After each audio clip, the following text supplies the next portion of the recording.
न्यायदेवतेचा न्यायालयाचा नियम सोडून कधी नाही काम केलं आणि आज पण करत नाहीये।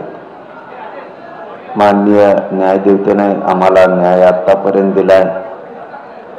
आम्हाला गरीब लोकांना आशा आहे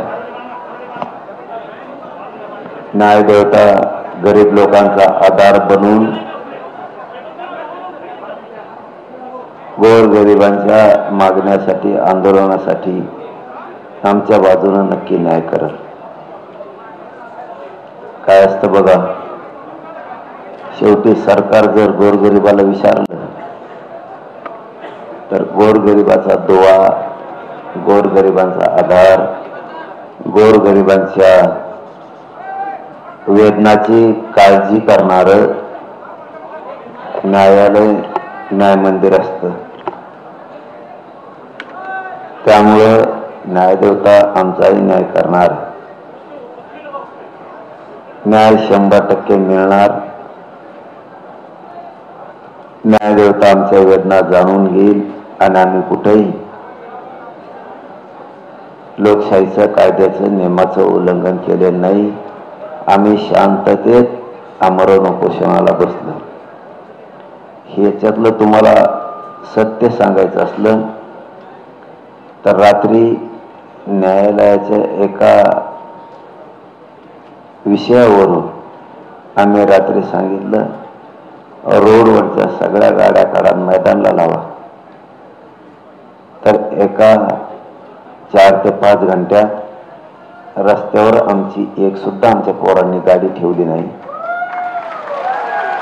आता मुंबईत कुठेही ट्रॅफिक नाहीये। न्यायदेवतेच्या रात्रीच्या एका शब्दावरती आम्ही सगळी मुंबई तिथं कुठेही ट्रॅफिक नाहीये अशा गाड्या जिकडे तिकडे नेऊन लावल्या। याच्यापेक्षा काय पालन करायला पाहिजे? दुसरे लोक पालन पण नाही करत, आम्ही न्यायदेवतेचं पालन करतो, कायद्याचं पालन करतो। पुढेही आम्ही न्यायदेवता सांगेल तसं पालन करत राहू, 100% तसं करत राहू। नियमाचं पालन करून आंदोलन आमचं शांततेत सुरू राहणार, काही वेळ आली तरी राहणार। राहिला विषय सरकारचा, सरकारने किती आमच्या विरोधात न्यायालयात जाऊन इकडे जाऊन तिकडे जाऊन अन्याय करायचा प्रयत्न केला तरी सरकारला सांगतो आणि फडणवीसांनाही सांगतो, सगळ्या मागण्याची हैदराबादचं गॅजेटियर, सातारा संस्थांचं गॅजेटियर याची अंमलबजावणी झाल्याशिवाय मुंबई सोडत नाही।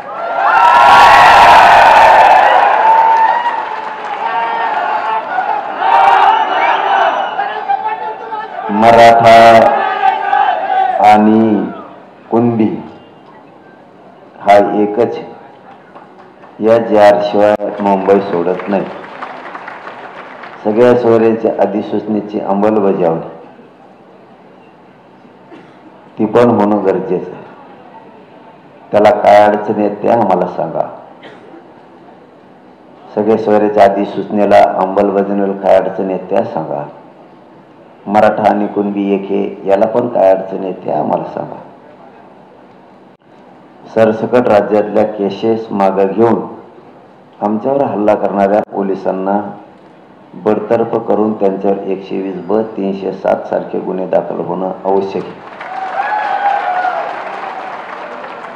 बलिदान गेलेल्या कुटुंबाला तातडीनं तात्काळ लगेच आर्थिक मदत आणि शैक्षणिक पात्रतेनुसार शासकीय नोकरी देणं आवश्यकते द्यावी। आतापर्यंत 58 लाख नोंदी सापडल्यात। 58 लाख नोंदी सापडल्यात। महाराष्ट्रातल्या प्रत्येक ग्रामपंचायतला त्या नोंदी चिटकून जागच्या जागेवर अभियान घेऊन जागच्या जागेवर प्रमाणपत्र, कुणबी प्रमाणपत्र वाटप करणं आवश्यक आहे। ज्यांचे कुणबी प्रमाणपत्र निघाले त्यांच्या व्हॅलिडिटी तातडीनं लगेच देणं गरजेचे, त्याशिवाय आम्ही इथून उठत नाही। शिंदे समितीला मुदतवाढ दिली, तर शिंदे समितीनं रेकॉर्ड शोधणं सुरू ठेवलं पाहिजे. 33-34 सारखा 36 सुद्धा तपासला गेला नाही. देवस्थानाचे दस्तावेज शोधले गेले नाहीत, ते शिंदे समितीनं आता शोधणं गरजेचं आहे. 33-34 सारखा 36 सुद्धा गोशवारा शोधणं गरजेचं आहे. कारागृहातला रेकॉर्ड शोधणं गरजेचं आहे. पोलीस पाटलाचा शोधणं गरजेचं आहे. देवस्थानाचा रेकॉर्ड शोधणं गरजेचं आहे. आणि त्याचे कुणबी प्रमाणपत्र लोकांना देणं आवश्यक आहे. हे काम शिंदे समितीनं करावं. याचबरोबर शिंदे समितीला एक अधिकृत स्वतंत्र त्याचं कार्यालय असणं आवश्यक आहे. ते नाही, ते दिलं जावं. त्यांना मोडी लिपी, फारसी, उर्दू सगळ्या अभ्यासक देणं गरजेचं आहे. ते दिले गेले पाहिजे. तुम्ही किती सरकारनं आम्हाला भिडिलं, आम्ही भेट नसतो. मराठ्याची अवलाद आहे आमची. आम्ही शांत आहे. देवेंद्र फडणवीस साहेब आम्हाला शांत राहू द्या. जे जे बोलतो ते होत असतं माझं. आणखी मराठ्यांना यायची सुरुवात झालेली नाही. शनिवार रविवार जर मराठी मुंबईत आले तर सोमवारचं आंदोलन खूप छान असणार आहे. मग त्यामुळं ती वेळ मराठ्यावर येऊ देऊ नका. आम्ही मुंबई सोडत नसतो, नाही, त्याच्यावर आम्ही ठाम आहेत. काय करता तुम्ही? 100 पोलीस आले तरी जेलात नेते, आणि 1 लाख फौज फाटला तरी पोलीस जेललाच नेते. आम्ही जेलमध्ये उपोषण करू, पण सुट्टी नाही.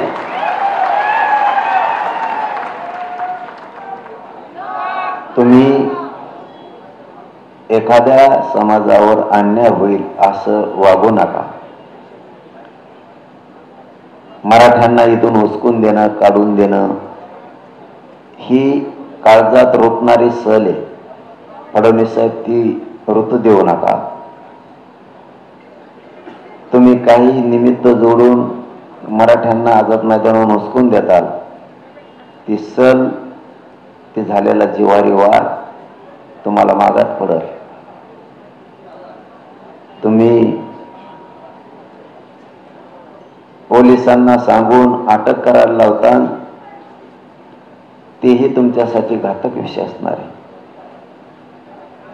पोलिसाला सांगून तुम्ही बाहेर कुठं पोरांना लाठीचार्ज करायला लावता, ते तर तुमच्यासाठी अति घातक होणार आहे. तुमच्या आयुष्यात खूप मोठा डाग तुम्हाला ते असणार आहे. कारण तुमच्याही लोकांना मग महाराष्ट्रात यायचं आहे, हे पण तुम्ही ध्यानात ठेवा. आम्ही मुंबईत आलोत म्हणून तुम्ही मारहाण पोलिसाकडून करायला लावली. तुम्हाला पण, तुमच्या लोकांना, नेत्याला पण महाराष्ट्रात यायचं आहे, हे पण लक्षात असू द्या. त्यामुळं तुम्हाला आणखीन आम्ही शांत आहे. जितका शांततेत तुम्हाला मार्ग काढता येईल तितका तात्काळ मार्ग काढून मराठ्यांचे प्रश्न सोडून गोरगरीब मराठ्यांचा सन्मान करा. त्यांना पोलिसाच्या हातून अपमान करून तुम्ही त्यांचा अपमान करू नका. त्यांचा सन्मान केला तर देवेंद्र फडणवीस साहेब हे गरीब लोक तुम्हाला कधी विसरणार नाहीत. पण जर कधी त्यांचा अपमान केला तर त्यांच्या डोक्यात अपमानाचा बदला घ्यायची चीड तयार होईल. त्यामुळं गोडीत तुम्हाला जे करता येईल ते करा. तुम्हाला वाटत असेल तुमच्यापेक्षा आमची संख्या, तुम्ही ज्याच्या जीवावर बोलतात त्यांच्यापेक्षा आमची संख्या जवळपास 9.5 पट जास्त आहे. 9.5 पट. त्यामुळे जिकडं नाही घुसायचं तिकडं घुसू नका. आणि उगाच आझाद मैदानातून हाकून देईल, मुंबईतून हाकून देईल, या वल्गना थांबवा आणि गोरगरिबाला न्याय कसा देता येईल हे काम करा. राहिला आता माझा विषय. मी तर मेलं तरी आजच मैदानातून हटत नाही. काय व्हायचं ते होऊ दे. त्याचे दुष्परिणाम तो जाणं, मग ते मराठी जाणं. त्याच्यानंतर कुठल्याही स्तराला गेला तरी मी कोणत्याही टोकाला जायला तयार आहे, पण मी मागण्याची अंमलबजावणी घेतल्याशिवाय हटायला तयार नाही. मराठी काय असते हे 350 वर्षानंतर पुन्हा एकदा बघायचं असलं तर त्याला माझा नाविलाज आहे. पण मी मरुस्तर इथून हटत नाही. आणि मराठ्यालाही सांगतो, शेवटचं सांगतो तुम्हाला, रात्री पण शेवटच सांगितलं, गाड्या पार्किंगला लावा, मैदानात लावा, रेल्वेना प्रवास करा, एसटीना प्रवास करा. कुठं लावू देत नसले तर ग्राउंडला वाशीला नेऊन लावा, मस्त पटांगणाला, मग या. शांत राहायचं सांगितलं. किती माझी तब्येत खराब झाली तरी तुम्ही शांतच राहायचं, येडवणी करायचं नाही. मला माहिती आहे तुम्हाला माझी माया आहे, मला तुमची माया आहे. किती त्रास झाला तरी तुम्ही शांत राहायचं.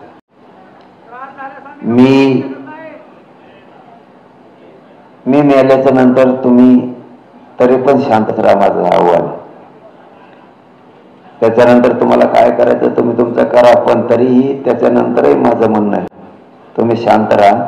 ही लढाई शांततेने लढायची, जिंकायची. मी मरुस्तर हटणार नाही हे देवेंद्र फडणवीसला ठासून सांगतो की मी मरुस्तर मुंबई सोडत नाही. फक्त कारण करू नका. न्यायालयाच्या सगळ्या नियमाचं आपल्या पोरांनी पालन करावं, जसं रात्री केलं तसं. न्यायदेवता आपल्यासाठी आहे, गोरगरिबांचा आधार आहे, गोरगरिबांना साथ देणारी न्यायदेवता आहे. न्यायदेवता आपल्याला परवानगी देईल, आपल्या बाजूने न्यायदेवता उभा राहील. गोरगरिबांच्या लेकराच्या डोळ्याचे अश्रू पुसायचं काम न्यायदेवता करील. आपल्या वेदनेत सहभागी न्यायदेवता होईल. न्यायदेवता आपल्यावर अन्याय करणार नाही.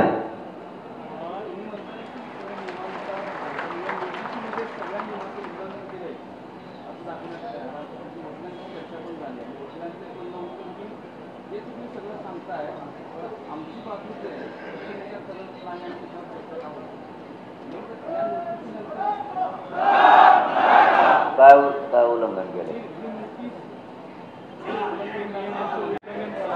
सगळं काय? आता तुम्ही सांगितलं रस्त्यात गाड्या काढल्या, तुम्ही सांगितलं 5000 लोक ठेवा, इथं 5000 ठेवले. आता काय याच्यापेक्षा काय असते? अरे बाबा, सरकारला नाशकी सवय लागलेली. देवेंद्र फडणवीस उल्लंघन केलं नाही केलं तरी म्हणायचं त्याने उल्लंघन केलं. इथं 5000 लोक आहेत, तुम्ही म्हणले इथं बसू नका, बिचारे इकडे तिकडे रस्त्यावर फक्त थांबतेत. मग कुठं थांबते? 500 किलोमीटरहून लेकर आले, द्या घर तुम्ही त्यांना. सरकारने घर द्यावा, थांबते. मैदानात त्या मैदानावर थांबले. तुम्ही ज्या जागेवर सांगितलं त्या जागेवर 4-5 हजार लोक आहेत. कोणचं उल्लंघन केलं? रात्री तुम्ही सांगितलं गाडी रस्त्यात ठेवू नका, नेल्या. CST BMC रिकामी करा, केली. कोणत्या नियमाचं उल्लंघन केलं? असं नाही पाहिजे. अन्यायकारक देवेंद्र फडणवीसने आमच्या सोबत वागू नये. न्यायदेवता आमच्याशी अन्यायकारक वागत नाही, वागणार पण नाही. पण हे देवेंद्र फडणवीस उलट सुलट करतो, माहिती खोटी न्यायदेवतेला देतो, म्हणून हे होतं. मराठ्याला कळतं राज्यात देवेंद्र फडणवीस कुठील डाव खेळायला लागला, कोटराला डाव खेळायला लागला. न्यायदेवतेला खोटी माहिती देवेंद्र फडणवीस देतो आणि आमच्या मराठ्यावर अन्याय करतो. याचे पण दुष्परिणाम देवेंद्र फडणवीसलाच भोगावं लागतील. आम्ही काहीच करीत नाही.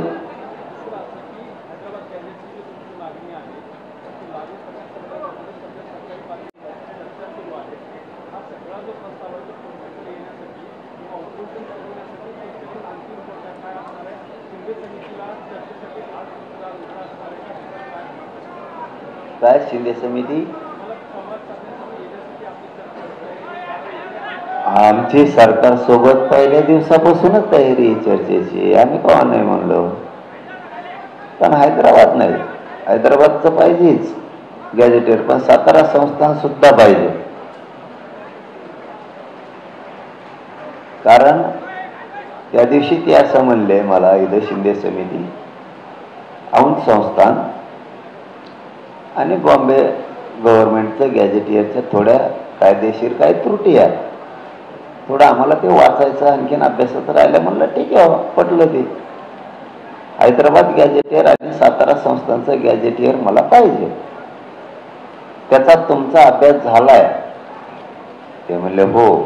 मग काय,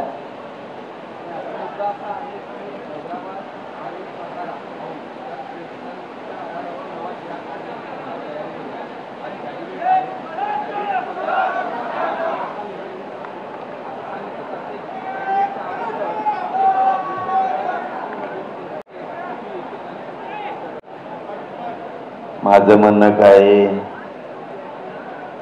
30-35 मंत्री या नाही तर 2 या, किती या, आम्ही चर्चेला तयार आहेत.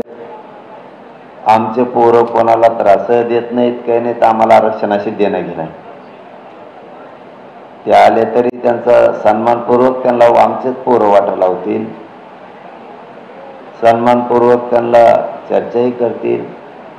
पण एक गोष्ट लक्षात ठेवा, मी मागितलेले 4ही गॅजेटियर, त्यापैकी 2चं त्यांचं म्हणणं आहे थोडा अभ्यास त्याचा राहिलेला आहे आणि समजून घ्यावं लागतं. राहिलं असं ते बॉम्बे गव्हर्नमेंटचं गॅजेटियर थोडं किचकटे असं त्यांचं म्हणणं आहे. ठीक आहे, आपण समजून घेऊ. मग हैदराबादचं गॅजेटियर आणि सातारा संस्थांचं गॅजेटियर याची अंमलबजावणी करायला तुम्हाला हरकत काय? अभ्यास झालाय का? हो झाला. मग देऊन टाका दोन्ही गॅजेटियर. मी ते ऐकत नाही एक आणि ठीक, दोन्ही पण.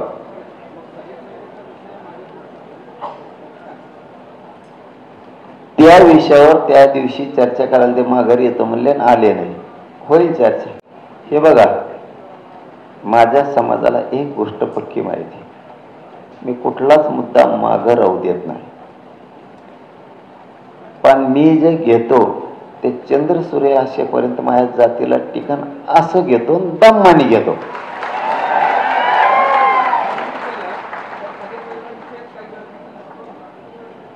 तुम्हाला ते झाल्यावर प्रेस घेऊन सांगेन मी, तोवर मी काही बोलत नाही. खो देत नाही मी कोणाला. कबड्डी खेळायच्या आधीच खो द्यायचा नाही, कबड्डी खेळायला लागल्यावर खो द्यायचं.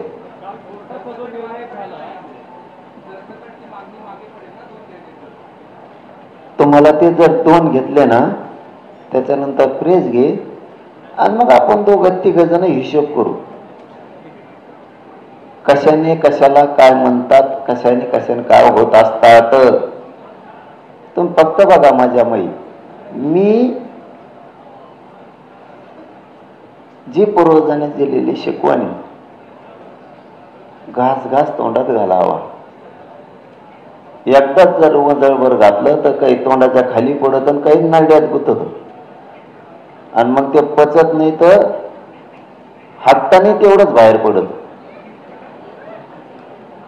त्याच्यामुळं मी माझ्या समाजाला योग्य देतो की जे आयुष्यात कधीच उडणार नाही, पिढ्यांना पार त्यांना पुरण असं देतो, भलं दम्मानी देतो, एवढं आहे.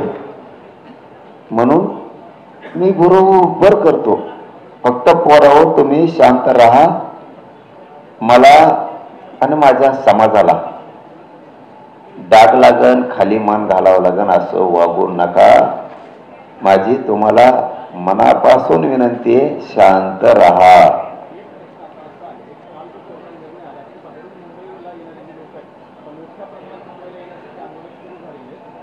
कधी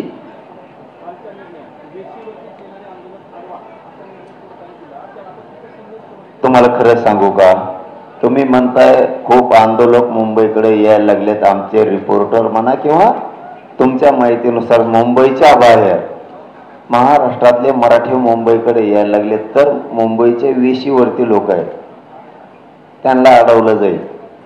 इतके चतुर येत नाही पोट्टे मराठीचे. तुम्हाला कोणत्या मार्गाने ते मुंबईला दिसते शनिवार रविवारच्या नंतर,